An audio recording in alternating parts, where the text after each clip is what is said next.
My name is Aram Chavez and I teach business. My name is Jill Wendt and I teach in the Social and Behavioral Sciences Division.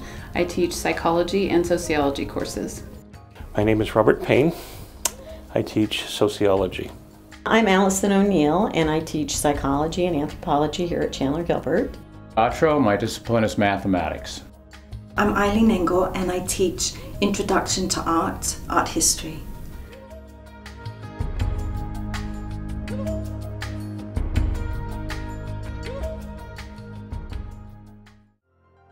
I try to get them to understand that we're surrounded by art. Every day we're surrounded by it, and that art, when we understand art and learn about art, we're learning about ourselves. We're learning about our culture, and we're learning about other cultures also. And when we learn about other cultures and our own culture, that it helps us understand our place in society. And so I try and make it relevant to them, to their everyday life. When I'm teaching, a lot of the curriculum is based on real-time, real-world experiences that not only am I going through, but they're going through also, or that they may go through. It's important also that we give them a strong context as to what the world looks like around them, so that way they know where they fit. And so once we give them the context, once I give them the context of, well, this is the world, this is where you fit. There are 1.4 billion Chinese, there are 320 million US citizens, there are 1.2 billion Indians.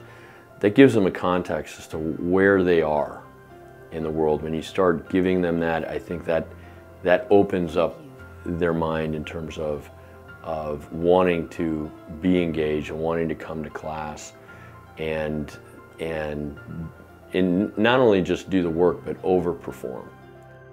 I am lucky to teach in a discipline in which psychology and sociology is relatable to students' lives, and so I really do try to bring in current events or any of the things that we talk about, and I try to bring those things in and encourage them to bring them into the curriculum that we're studying. And so I use lots of real-life vignettes, some things, and then I encourage them to see things that are relatable and bring them into class as well. But unless they make the connection that it matters to them, they're not likely to retain the information in my experience. My topic is sociology, and so we spend an awful lot of time talking about people. I try to listen to students during classroom discussion, and then I try to build on what they say as part of the classroom dialogue and discussion. In other words, make it part of the lecture, as you would.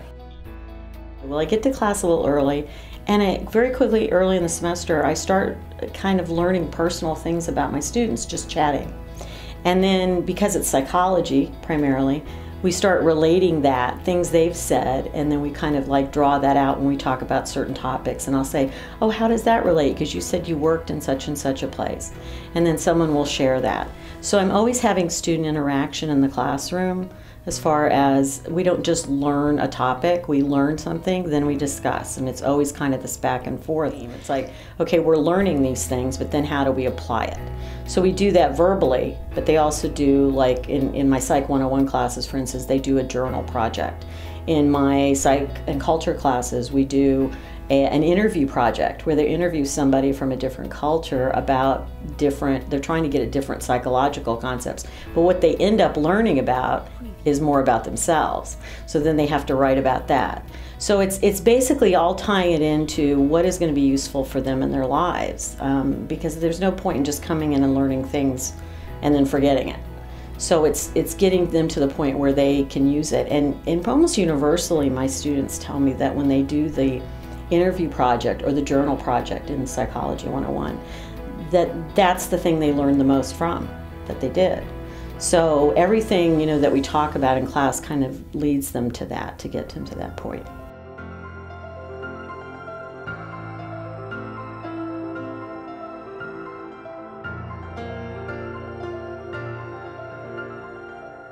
One is to get the students involved early in group projects, as in talking like the second week, so they're accountable to actually their community of peers and to me in a group project.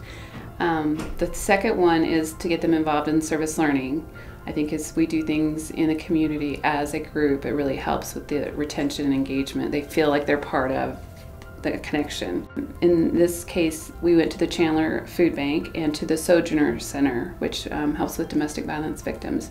And when we sort of reflected later in the semester what experiences stood out for them, it was always those times that they were engaged in community service projects together.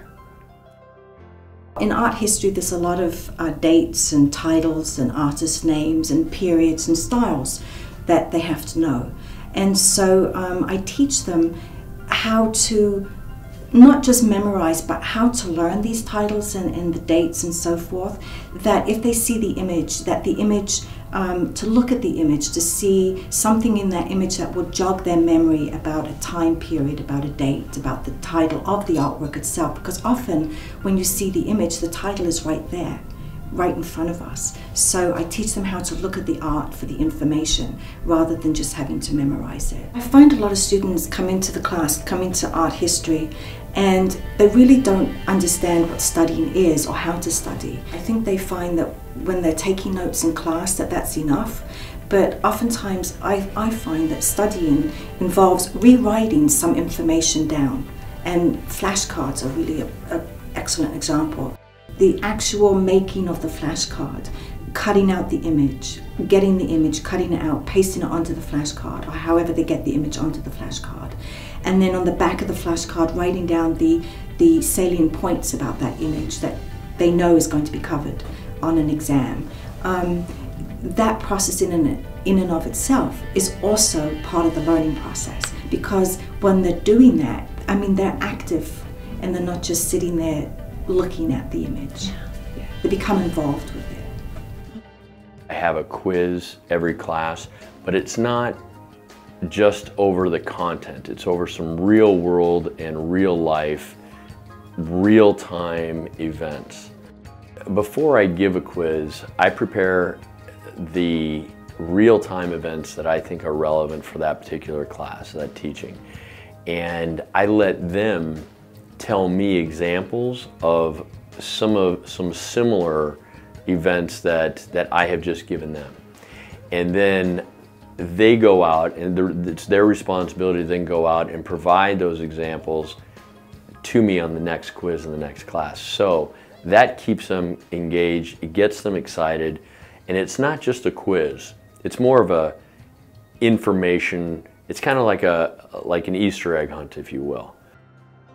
I give take-home practice quizzes to my students, and from that, I give them a good week to do the problems. I want them to get together with their fellow classmates. I want them to go to tutoring and get help. It's more than just an assessment, it's a learning opportunity. So I do that, and then when they come back, we grade it in class, I go over any questions they have, and then I tell them exactly what problems that they're going to find on the in-class quiz, which is not going to be group, that's individual accountability, and these are the problems you're going to find. The numbers are going to be different. That's it. That's the only thing different in it. And we've had a philosophy in the math department. We're very upfront with our students about what our expectations are, what concepts they're supposed to know. And I think that's only being fair.